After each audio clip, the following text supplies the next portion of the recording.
Olá, gente. Hoje estamos começando mais um episódio do Bicalho Podcast. Estou recebendo aqui a Kissy, minha cliente, amiga. Eu tenho um problema, né? Meus clientes se tornam amigos aqui no escritório. A gente adora recebê-los depois para um cafezinho para poder conversar sobre a jornada que nós tivemos juntos. A Kissy, ela é uma mulher que dedicou a vida à arte. Eu vou ler porque o conteúdo é extenso e eu não quero esquecer nada. Uma artista completa, escritora, atriz, coreógrafa, gestora pública e produtora cultural. Ela trabalhou com grupos folclóricos, festivais nacionais, projetos inclusivos, participou da Olimpíada Rio 2016 e ainda levou sua arte para escolas, grandes empresas e hoje trabalha no maior parque daqui dos Estados Unidos. Todo mundo sabe qual é, né? Vamos falar um pouquinho da história dela para ela contar como foi a trajetória dela no Brasil, o que trouxe ela aqui para os Estados Unidos. Bem-vindo, querida. Muito obrigada pelo convite. É sempre uma honra muito grande estar aqui com você. Ô, querida, é um prazer. Eu quero falar do início, né? Sua trajetória começou ali em 2002, 2004. Conta um pouquinho pra gente do pontapé. Na verdade, essa parte da arte, ela me acompanha desde sempre. Eu fui uma criança que morou, para você ter uma ideia, no meio da guerra em Moçambique. Uau. E minha mãe relata que lá eu já pegava as bonecas e brincava de teatro, sendo que eu nunca tinha pisado no teatro. Olha então só. é uma coisa que já estava comigo. Quando eu chego no estado do Pará, depois de passar por vários estados, inclusive Minas Gerais, que eu tenho um Terra carinho boa, né? maravilhosa, tenho um carinho enorme por Minas. Quando eu chego lá, eu me vejo imersa em muitos projetos. A gente morava numa área de mineração, em muitos projetos artísticos. Muitos projetos de teatro, de dança folclórica. Então, minha vida artística começa aí, no ambiente escolar. Uhum. Então, é até algo que vai se refletir mais à frente na minha profissão. Uhum. Essa questão da educação com a cultura. E aí, em 2002, é quando eu termino as faculdades no Rio e volto para o Pará e vou trabalhar no grupo folclórico, exatamente o que eu tinha feito parte, na escola onde eu tinha estudado. Então, eu meio que retorno para devolver ali o que eu tinha aprendido fora e como forma de gratidão também, né? Que legal. E depois você vai para o universo da educação, ensinar artes, Fundação Zoobotânica, Isso. Pitágoras. O que educação, essa fusão de educação com a arte, assim, te ensinou? Olha, eu vejo tanto a arte quanto a educação extremamente importantes para a base de uma sociedade mais viva, mais ativa. E você pegar isso, você pega uma criança, né, e você dá para ela a possibilidade do brincar, do criar, né, do fazer artístico, ela vai se tornar um adulto com muitas possibilidades, né? A gente sabe o quanto que a gente tem que fazer de malabarismo e a gente sabe o quanto que, inclusive, os profissionais brasileiros aqui nos Estados Unidos são requisitados pela nossa criatividade, né? Pela nossa capacidade de criação. Então, quando você começa a trabalhar isso dentro do ambiente escolar, lá na base, só tem benefício. Só tem benefício. Então, assim, eu comecei com a arte, mas depois eu fui para a educação e foi o casamento perfeito. E eu falo que a parte artística, essa parte lúdica, ela muitas vezes nos protege de algumas coisas. Você estava contando, né, da sua infância, que você brincava de teatro em Moçambique. E na hora que você falou isso, eu lembrei de uma das cenas mais legais que eu já vi. Uma vez eu vi uma cena que era um menino brincando em um local que tinha sido completamente destruído por uma guerra, ele pegava alguns pedaços de pedra e estava brincando de carrinho, né? Como que a parte lúdica estava protegendo ele naquele ambiente de tanta hostilidade, né? O quanto que a arte, né, protege a criança a fazer um teatro, uma brincadeira, uma dança no momento, né? Então, muitas vezes, é ali a tábua de salvação para aquela criança não ser submetida a uma pressão que ela não tem nem estrutura para conseguir lidar com aquilo, né? Exatamente. Eu pude ver isso de perto quando eu comecei a desenvolver dentro das políticas públicas, né, dentro da área pública, projetos em periferias, né, em áreas ali onde a educação chegava de uma forma muito complicada, onde a segurança não existia. Então, por mais que nós não conseguíssemos abraçar todos que estavam ali, mas muitas crianças conseguiam mudar o foco, conseguiam ver que elas poderiam ter possibilidades maiores. Eu tenho até uma ex-aluna de um CRAS que eu dei aula, que hoje é professora de teatro. Então, Uau. assim, e ela às vezes faltava aula porque o pai não deixava ela ir porque tinha um tanque de roupa para lavar. E ela tinha que colocar um banquinho, porque ela tinha, sei lá, 9, 10 anos, e ela tinha que fazer aquilo, e ela falava, tia, hoje eu não pude vir porque eu tinha que lavar a roupa. E hoje ela é professora de teatro. Então, assim, é muito importante. Sim. Eu sei que quando a gente vê um debate político, se foca muito na segurança, foca muito, né, na educação, na saúde, mas se a arte fosse vista com tanta importância quanto, muita coisa a gente ia conseguir fazer. Com certeza, porque você consegue desviar aquele foco que muitas vezes está em coisas ruins para atividades que são boas e que dão suporte para passar por aquele momento difícil, né? Eu falo igual a gente muitas vezes vê, não é a arte que é a solução total do problema, mas ela permite dar o suporte para a pessoa passar por aquele problema. Então, por vias oblíquas, ela é a solução, né? Mas quando a pessoa quer ter aquele pensamento simplista, ela não consegue enxergar isso. Mas voltando àquele tempo, você participou de um projeto, na hora que eu estudei a sua carreira mais uma vez, agora para o podcast, que era no clube, acho que Doce Norte. E ali você já estava envolvida com a arte. Como você conseguia fazer tudo isso ao mesmo tempo? Olha, nessa época eu trabalhava de domingo a domingo, porque eu estava no Pitágoras durante a semana dando aula de artes, à noite com um grupo de dança no Pitágoras e nos fins de semana eu estava no Doce Norte com essa companhia folclórica. Eu nunca consegui fazer pouca coisa ao mesmo tempo. Assim, não consigo. Nunca consegui fazer pouca coisa.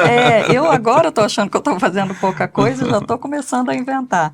Mas foi muito bacana, porque esse projeto dentro do Clube Doce Norte, ele era esse projeto folclórico, que eu entrei aos 10 anos de idade no infantil, na companhia infantil. Então, eu passei a minha infância e adolescência toda como bailarina, fui embora, me formei e depois recebi o convite para voltar como coreógrafa. E eu passei quase 10 anos ali como coreógrafa. Então, eu me sentia em casa. Ali eu estava trabalhando, mas eu me sentia em casa, porque foi ali que eu tive a minha formação. O que acontece? Com 9 anos de idade, eu queria muito fazer aula de dança. E lá em Minas, né, eu descobri que tinha um professor que dava aula de dança. E aí eu fui até ele e falei, oi, eu sou nova na cidade, eu queria fazer aula de dança. Eu nunca tinha feito aula de dança. Qual cidade em Minas? Porto Firme. Porto Firme. É ali do lado de Viçosa. Viçosa. E um doce de aí... leite bom lá, né? Nossa, muito bom. Ai, eu sou apaixonada. E aí ele falou para mim que eu poderia fazer a aula dele. Mas assim, que não era para eu criar muita expectativa, porque a minha perna era torta. Então eu não ia muito à frente, né? E eu, enquanto criança, e fiz as aulas. Mas quando eu chego no Pará, que me chamam para essa companhia folclórica, e aí eu já estava mais velha e eu já fiquei mais assim, não, mas eu acho que não tem como, porque a minha perna é torta.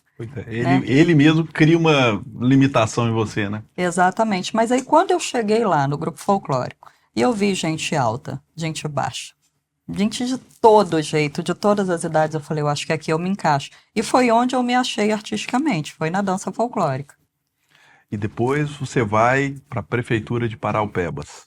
Isso. 14 não, 16 anos lá. Foram Como foi essa 16 trajetória? anos.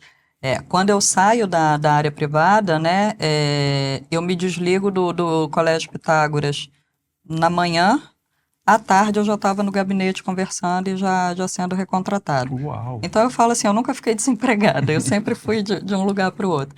E aí eu começo a tentar entender o que é a gestão pública, porque eu vinha da área privada, onde a gente tinha um acesso a materiais, onde a gente tinha acesso a muitas coisas, né? E aí eu começo a tentar entender a área pública.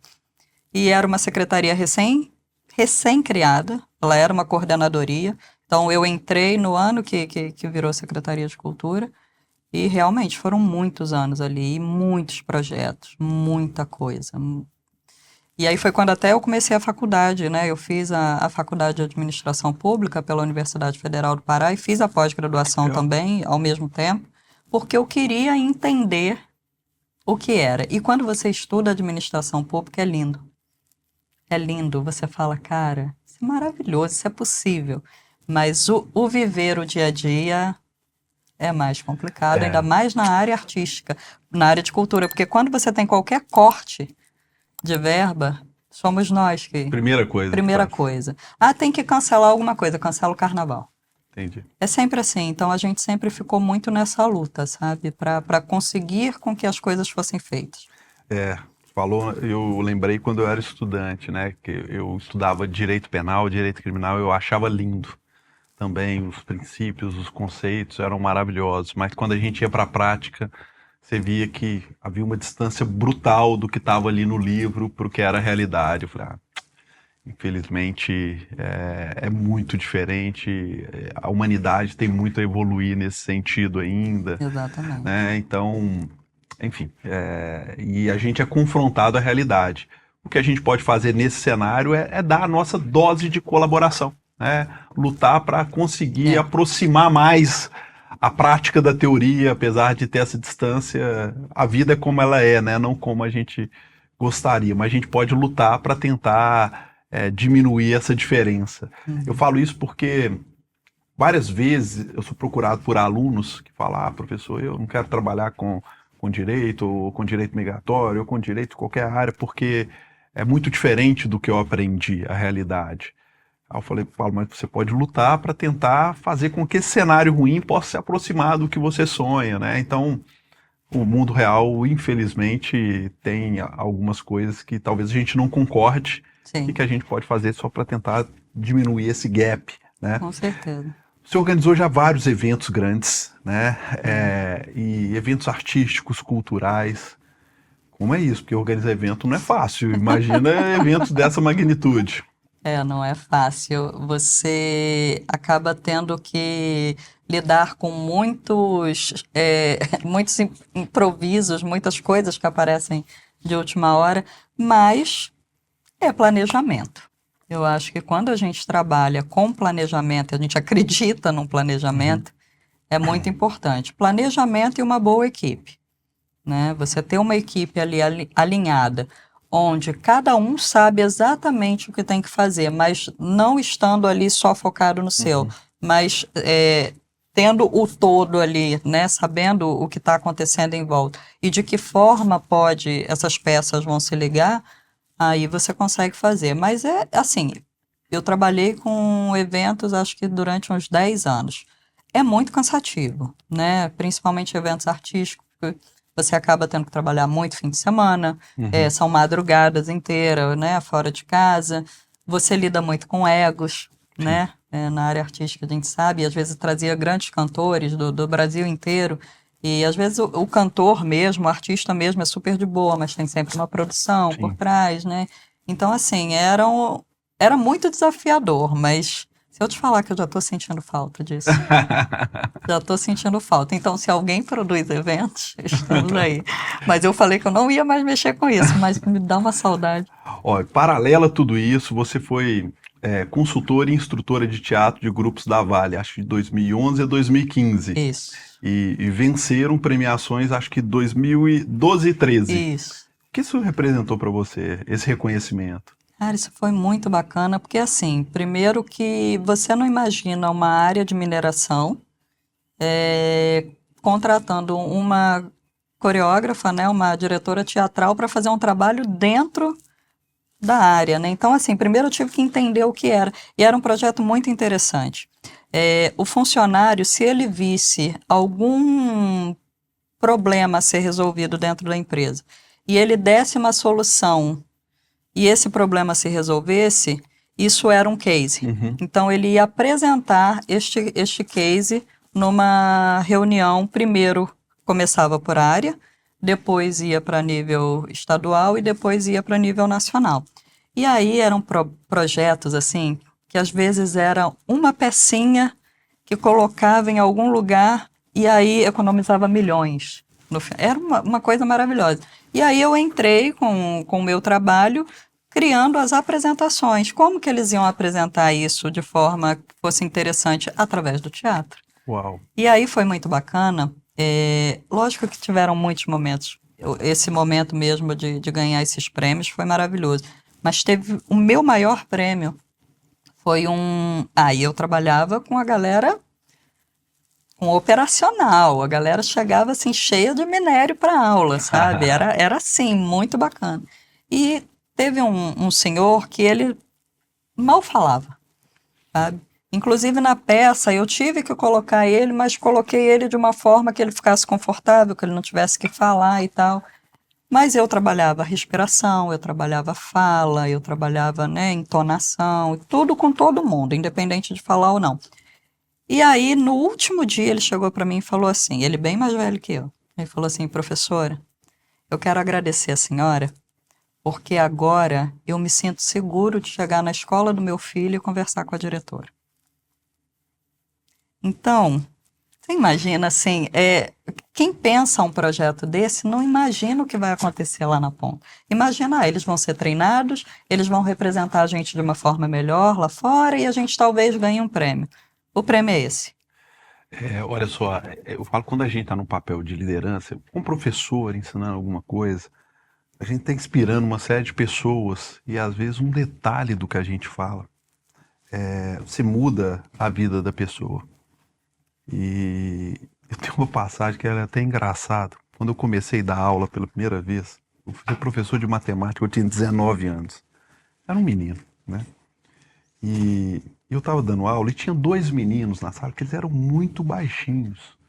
E eles ficavam juntos. Eu percebi que eles não interagiam com a turma.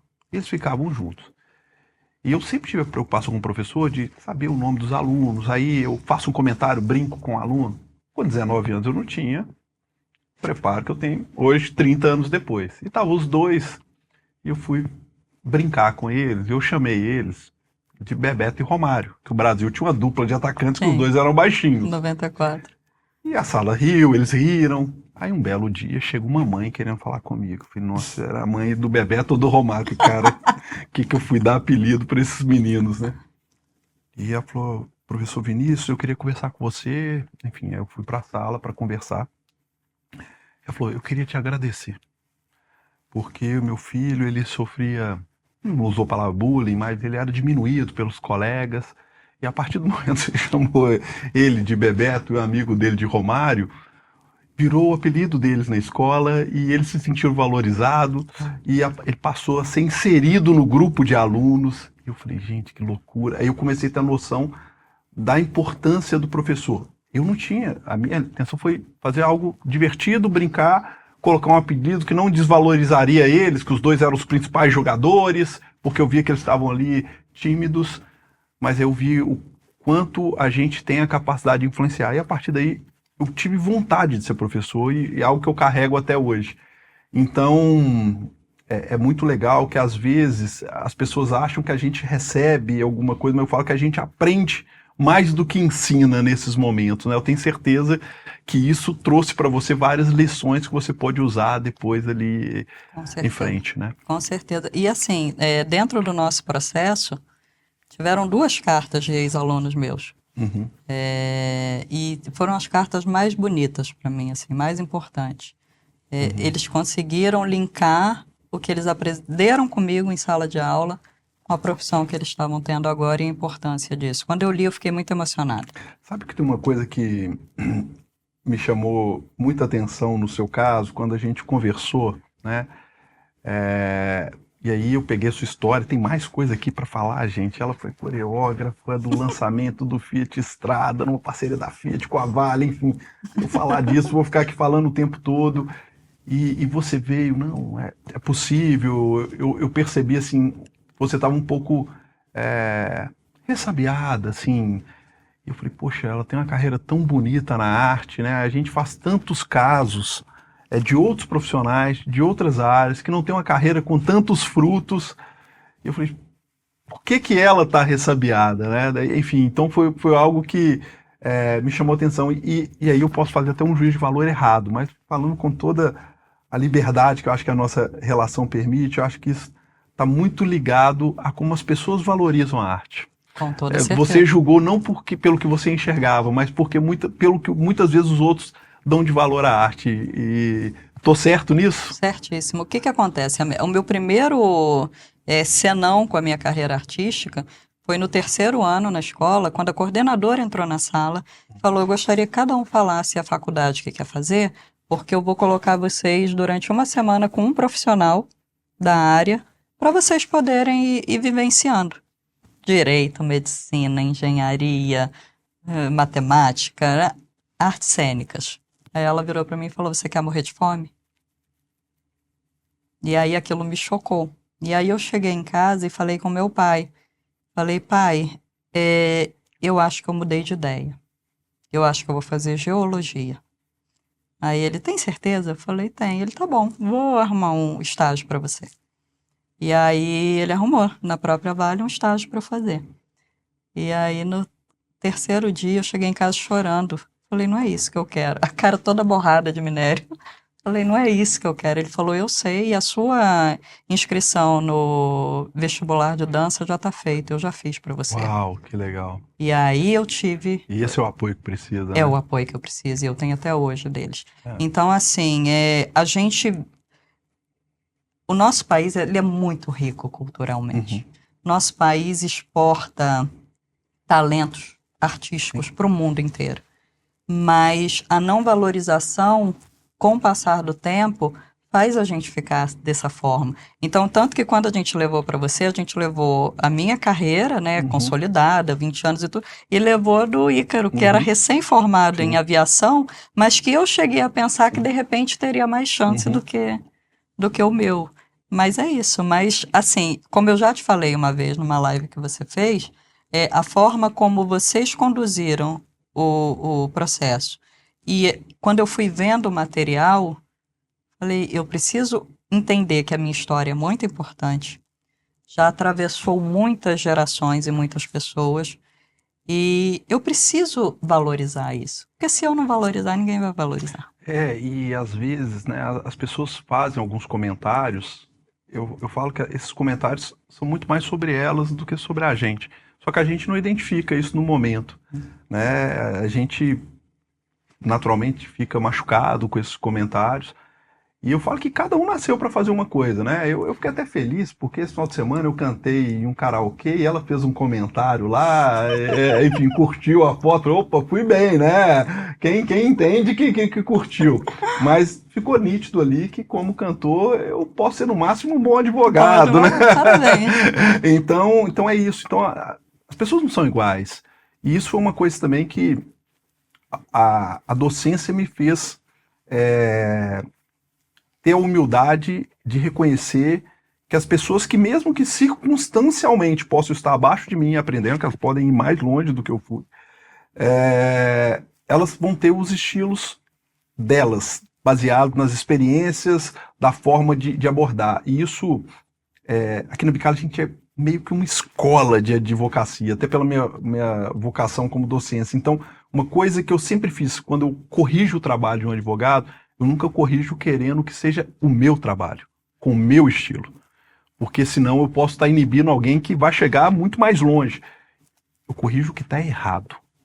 O estilo, alguns são mais concisos, outros são mais prolixos, alguns vão já direto ao ponto, outros floreiam mais, e ele vai seguir o estilo dele. Se tiver errado, eu falo, tá errado isso aqui. Agora, eu respeito sempre o estilo da pessoa, porque eu acredito que a gente pode ser bom no que a gente sabe fazer e dentro do nosso estilo.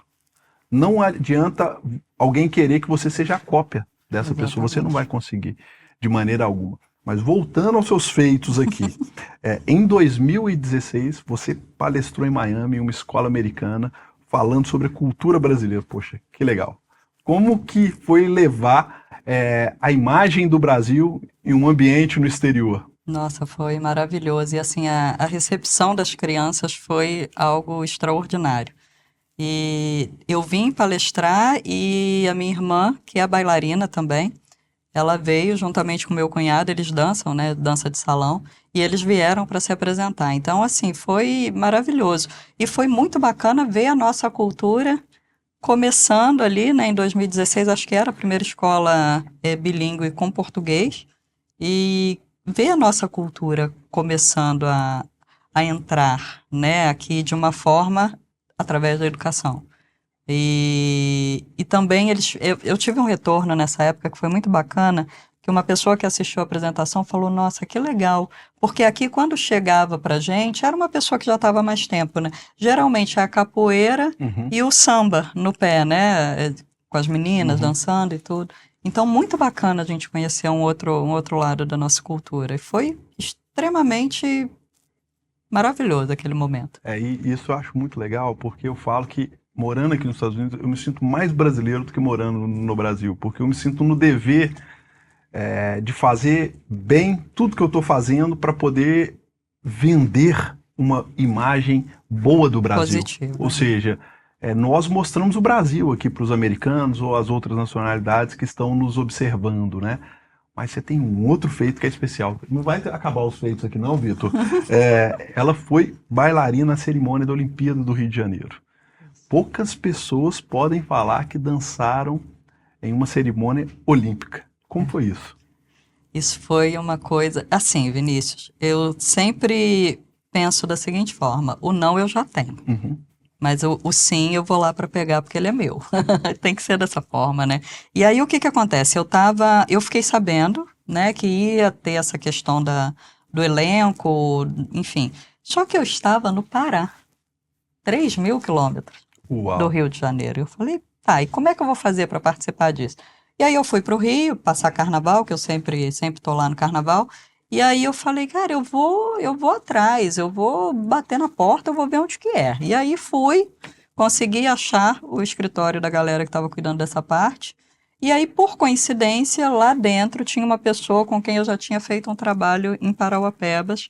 Ela foi para lá para fazer um trabalho artístico. E eu falei com ela, eu quero vir participar, como é que eu faço? Aí ela falou, olha, você vai precisar estar aqui pelo menos junho e julho para poder ensaiar. Aí eu falei, só que eu não quero vir sozinha, não. Eu quero trazer bailarino de lá, porque ninguém vai ter essa oportunidade.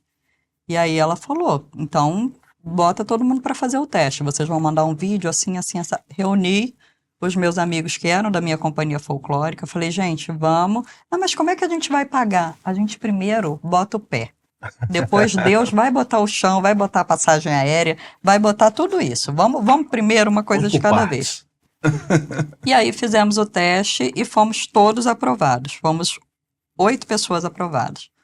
E aí nós começamos a fazer rifa, a fazer apresentações pagas, enfim, nos movimentamos com amigos e tudo, e aí a gente conseguiu ir.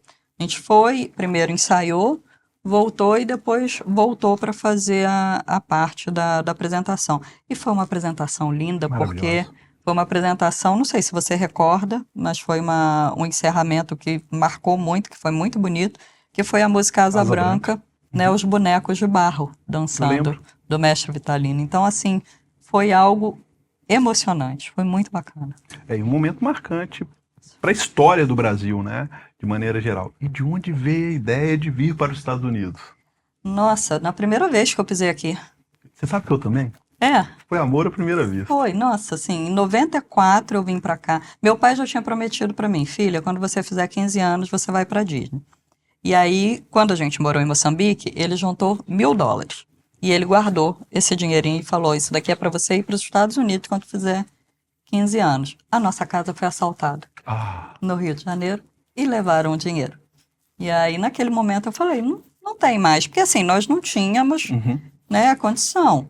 Só que Deus é tão bom que eu fiz 15 anos em 1994. Real entrando, Sim. valendo mais que o dólar. Valia mais, era 84 centavos, um negócio assim, o dólar. Não Exatamente. imaginava, viu, gente? Gente, era maravilhoso. E aí uma senhora que trabalhava com meu pai falou que ia vir no final do ano. Aí ele falou, nossa, eu tenho tanta vontade de mandar aqui, mas assim, na época eram aquelas empresas, né, que faziam... Excursão. né, que tinha uma muito famosa e muito cara. Aí ela falou, ela pode ir com a gente. E aí eu vim, a filha dela era minha amiga da escola de dança, e aí nós viemos, passamos 30 dias aqui. Eu não sei te explicar, mas talvez você entenda. Quando eu cheguei aqui, eu me senti em casa. E aí quando eu voltei para casa, eu falei com meu pai, eu ainda vou morar lá. Aí ele falou para mim assim, vamos fazer o seguinte, quando você for fazer o vestibular, se você não passar de primeira, eu dou um jeito de você ir para lá fazer um estágio. Tá bom, só que eu passei. Eu nunca fiz um vestibular e não passei.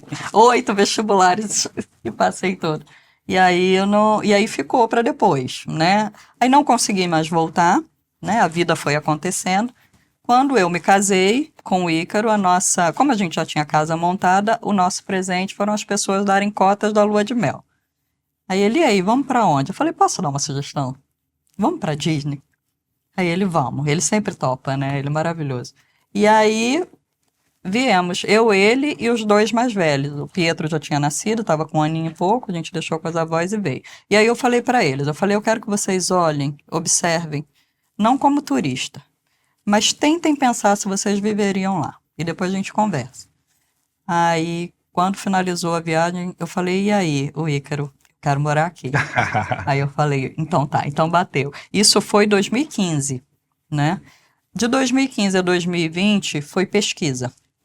Pesquisa, nós viemos aqui em 2015, 16, 18, 19. Uau. E conversava com advogado, mas nunca batia, sempre ficava um negócio assim. Aí, não, traz um braço da empresa para cá, da Arte Vida, da minha escola de dança lá no Brasil. Vamos trazer para cá? Não, mas aí tem isso, tem aquilo. Ficou, né? E aí, quando foi em 2020, a gente fez um curso, né, como morar nos Estados Unidos. E aí, uma das coisas desse curso era uma consulta com um certo advogado, sabe? Que eu não vou falar quem era. E aí, foi quando a gente conversou contigo. E não sei se você lembra que eu te falei. Falei assim, eu não tenho dinheiro agora, mas eu vou ter. E quando eu for fechar, é com você que eu vou fazer. E o que mais me encantou, agora mudando um pouquinho aí nesse processo, eu já tive a oportunidade de te falar isso, mas agora eu vou deixar registrado, é que de junho de 2020, quando a gente fez a primeira consulta, até 26 de janeiro de 2021, que foi quando a gente assinou o contrato, todas as vezes que eu tive alguma dúvida, você me respondeu. E eu falava assim, eu acho que agora ele não vai responder, eu não sou cliente dele ainda. E você ia lá e me respondia.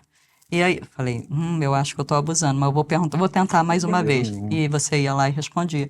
E eu falei com o Ícaro, é com ele que eu vou fechar. Então, assim, você imagina que de 2015 até 2025, né, 3 de fevereiro, quando a gente pisou aqui pela primeira vez, foram 10 anos de planejamento. Uau. Eu não tenho pressa na vida, Vinícius. Isso me chamou a atenção no seu processo. Eu não tenho pressa. Tem a questão dos prazos no processo. Você foi uma cliente que isso foi sempre suave. Você cumpria as suas obrigações, a gente fazia as respostas, os protocolos, e a gente aguardava com tranquilidade. É hiper interessante. E aí, obviamente, isso faz com que as coisas fluam, né, com mais facilidade. Mas essa questão de fornecer informação, o curso eu lembro bem, teve uma aula e depois os alunos poderiam ter uma reunião comigo. Eu sempre falo o seguinte, como advogado de imigração, eu não convenço ninguém a se mudar para cá. Ninguém vai mudar de país pressionado por um advogado. Então eu não preciso me sujeitar a esse papel ridículo que alguns fazem. Vem rápido, o momento é agora. Não, cara, o momento é o momento que você tomou a decisão. Eu falo com o cliente o seguinte, tomou a decisão, né, e o meu papel é te dar as informações para que você tome a decisão. Né? E aí a gente deve falar sempre a verdade, porque morar aqui é muito legal. A gente gosta, você gosta, eu gosto. Mas é uma mudança de país que tem algumas dores. Então é importante que a pessoa saiba para ela se planejar e faça essa jornada com sucesso, né? Mas agora, em 2025, você inicia um novo ciclo na Disney. Fala pra gente como que tá essa expectativa e essa experiência. Olha, exatamente. Eu comecei essa jornada agora, mas ela não é de agora. Eu fiz a minha primeira audição para essa empresa em 2000, lá no Rio de Janeiro. Uau! Eu não tenho pressa. Então, em 2000 eu era estudante de teatro, né, fazia CAL, depois eu passei para a faculdade da cidade, quem é do Rio de Janeiro vai lembrar, ali na Lagoa. E apareceu essa audição e era para pessoas da minha altura. Eu falei, vou lá fazer. E acabou que o projeto não aconteceu, mas só de eu ter sido aprovada ali, aquilo me deu, sabe? Mas ficou. Botei na gaveta, né, na gavetinha do sonho, ficou lá. E aí, quando eu cheguei aqui, o meu projeto era, eu brinco com o Ícaro, vou virar esposa troféu. Não quero trabalhar, vocês vão trabalhar, vão me sustentar, eu vou ficar só indo para o parque, tirando foto, postando na internet, é isso que eu vou fazer. Isso durou uns 15 dias, né? Eu consegui durante 15 dias. Uma férias. Curta férias. Um negocinho ali, ó, um recesso. E aí eu falei, cara, será? Porque há 25 anos atrás eu era uma menina de 21 anos, né?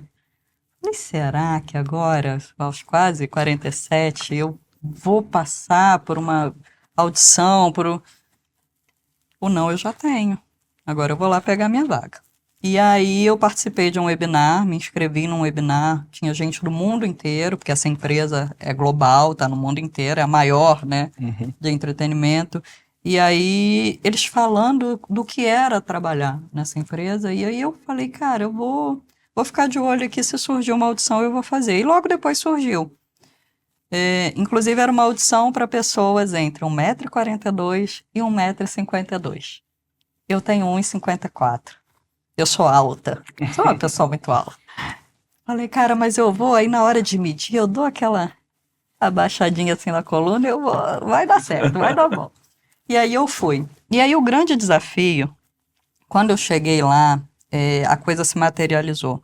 Eu ganhei um número que eu botei na minha roupa, e eu olhei em volta, todo mundo na casa dos 18, 19, 20, 21, e eu falei, essa galera que eu vou ter que, né? E aí o desafio maior não foi fazer, não foi executar, foi entender o que eles estavam pedindo para ser executado. Porque você sabe que, assim, por mais que a gente estude inglês no Brasil, o inglês daqui é outro, né? E aí tem muitas expressões que a gente não conhece e tudo. Então, assim, eu falo que eu bananei várias vezes, porque, assim, era para ir para um lado, eu ia para o outro, essas coisas. Mas a hora que eu consegui entender, eu falei, cara, vai ter que ser com carão, eu vou... E aí foram mais de 30 pessoas fazendo essa audição, só 2 passaram. Uau. Eu e mais uma. Parabéns. Então, assim, eu sei exatamente o seu sentimento, você contando isso. Eu lembro quando eu fui fazer minha prova do bar aqui. Eu também já tinha uma carreira consolidada no Brasil, e eu lembro na hora que estava na fila para entrar na sala, eu olhei para baixo e eu olhei os pés. Todos alunos, jovens também, recém-formados, com tênis. E aqui tem um negócio, o tênis quanto mais caro, mais feio. Então eles usam aqueles tênis de astronauta. E eu tava com uma sapatilha para estar confortado, né? Eu pensei, eu sou o tiozão aqui da sapatilha, né? Na hora eu ri, né? E, enfim, a imigração te obriga a isso, né? Num momento que talvez você não quer se expor a algumas situações. Só que as situações, elas são formadoras de caráter. Porque quando a gente está num determinado estágio profissional, a gente muitas vezes tem medo do fracasso.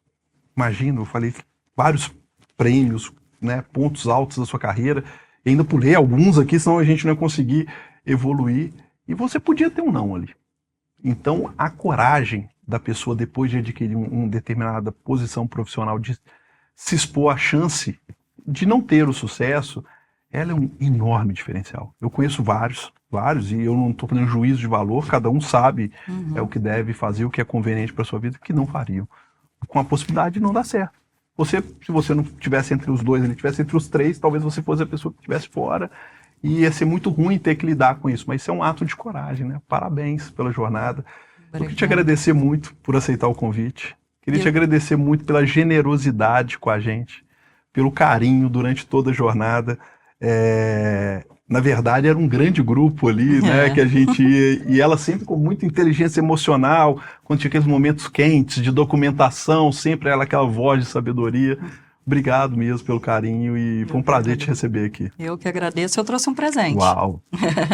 Isso daqui foi o último livro que eu lancei no Brasil, é o meu 4º livro. Parabéns. Calu Quer Voar. Ele, inclusive, entrou no processo, né? É um livro que foi totalmente feito por mim, tudo. Inclusive a parte também de ilustração toda feita por mim. E é um livro que é muito especial porque o Calu é o Ícaro. Uau! É o meu esposo, né? Que é um homem negro, né? E que desde criança sonhava ser piloto de avião.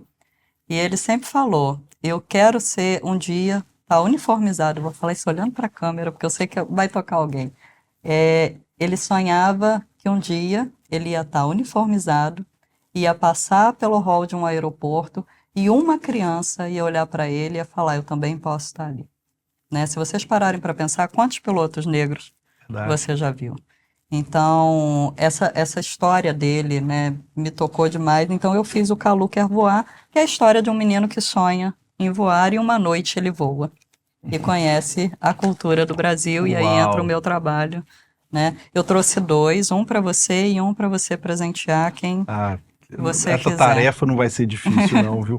Obrigado pelo carinho. A gente tem que trazer o Ícaro aqui também, uma pessoa hiper especial. E tem uma história também que está se desenrolando aqui nos Estados Unidos de muita coragem. Eu não vou falar para não dar spoiler. A gente vai trazer o Ícaro aqui, vamos contar a história dele. Pessoal, quem acompanhou até agora, eu tenho certeza que curtiu muito o episódio. Se você gostou, curta, compartilha com quem pode se inspirar também com essa história e continue nos seguindo. Até a próxima.